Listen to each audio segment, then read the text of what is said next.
cầu bên lầu ham trên càng lâu mơ ngu hờn tô sâu cầu lấy ngốc sọ bài mốt gì tiền phố pha họp hè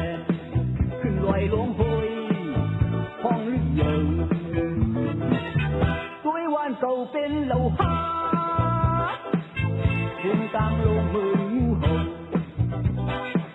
tô sâu cầu lấy ngốc sọ bài mốt gì tiền phố pha họp hèขึ้นลอยล้มโหยห้องลึกเยิงมาเลยหางยาอึบเข้าอึบเกิ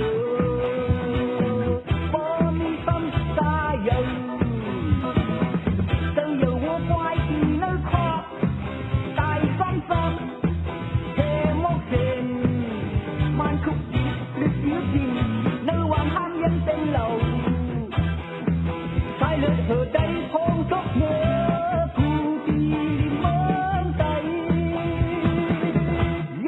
hầu đầu van ham vật choáng lông ya băng phùnพอลึกจิตเจ็บใจค่ายวันค่ายสูนอำกว่าทำเอากวางยื้อเถิงเงือใจตายลายก็มาเยา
sự ai đâyผู้แกนชายตายแกนสดตัวเจ้าเก่าคอนแห้งลูก